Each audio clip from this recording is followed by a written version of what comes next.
My name is Ursula Cornett.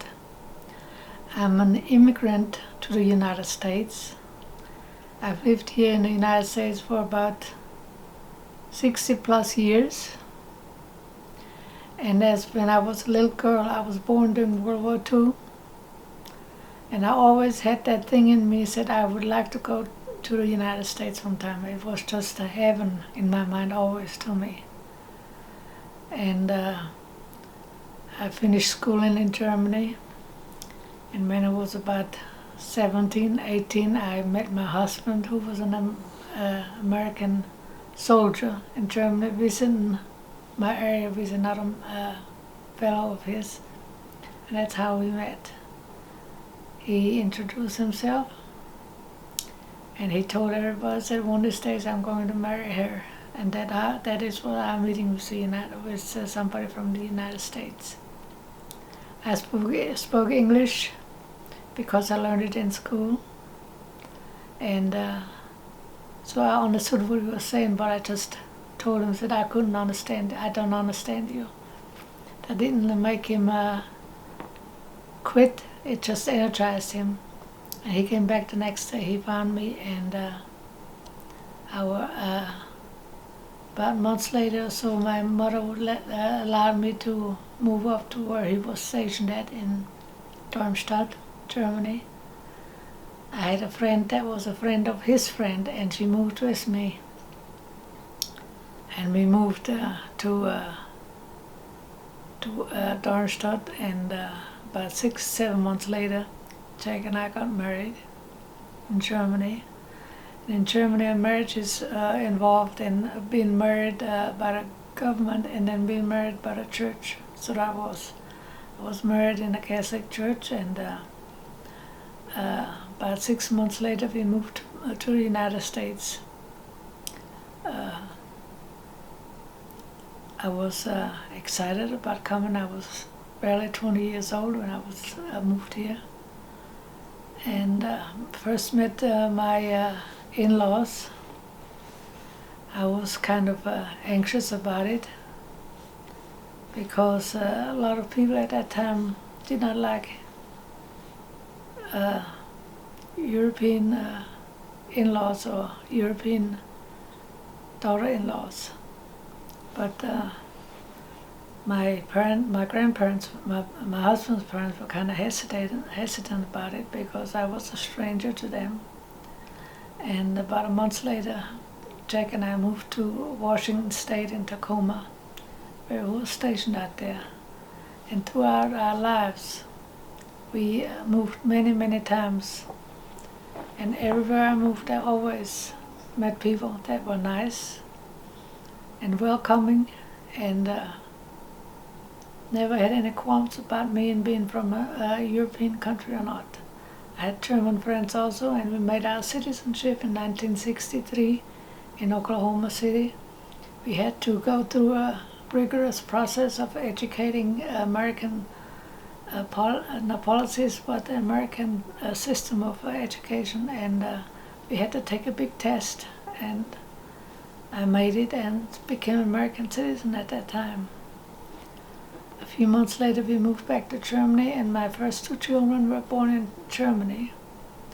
And my husband decided that the citizenship was clear to the point that he did not allow them to have German citizenship because they were dual citizens. They were born in Germany but American parents, so my husband never allowed it. So both my 2 oldest children were American citizens from the get-go. What year if you can remember, do you remember moving to Letcher County? That was before your father was born. When was he born? 1976. Okay, about 75, something like this became. Because my husband, he was finished with the army, he retired from it, he wanted to go back home again. And we had lived before that about 3 years in Louisville, and bought us a house there because I thought for sure that he wanted to stay in Louisville, but he didn't. He decided to come back to Letcher County, Eastern Kentucky. by that time I was pretty familiar with American people and with always been lucky with people that I met that I always liked and they liked me.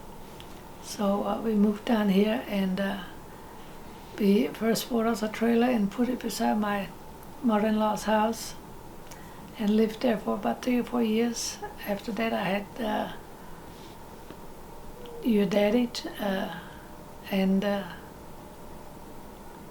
his brother Jamie, first Jamie and then your daddy.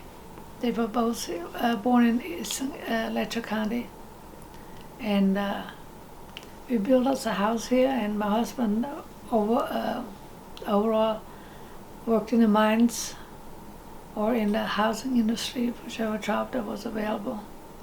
And there was a time when I had 4 children and very little money because there was no other jobs and everything, so I decided to go back to school again and applied for the nursing, which was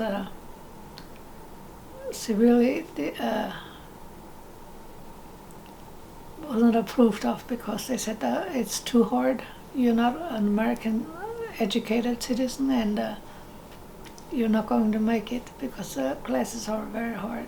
But I determined to do it and had to do many things that I had to go through, but I graduated and started working for ARH and worked there for 20 years before I retired at my 65 years of age. And health was a big factor in it. Is there anything different about the people in Appalachia than anywhere else? I think Appalachian people are more welcoming. They're more down to earth. They gravitate to religion and beliefs that they have beliefs that most people are good. And I'm just glad that I came here, and I'm glad that I settled here and have I now went to Germany a couple of times to visit there. It was just an alien country to me because it had been so long since I had come from there. But I went back for a couple of times, and I was glad to come back to Eastern Kentucky, to Letcher County. That was my home, and I settled in, and I'm grateful for it. I found many people here that I've come to know, and I've come to appreciate them, and I'm just grateful that I'm here in Eastern Kentucky, and that my husband had the mind to settle here back at his hometown because he was born and raised here. His parents were born and raised here. His grandparents were born and raised here. It goes back to several generations. I am interested in genealogy, and I've traced the Cornetts back to the 14th or 1500s. Are there any German traditions that you still uphold today? Other than cooking, no. What are some dishes that you make? I like, my family likes goulash. They like rouladen. They like fried potatoes, cooked fried potatoes. There's a lot of things I can't remember all of them, but mostly they have been understanding, and mostly they have eaten them. I think I've very few people that I've ever said no, I don't like that or something like that.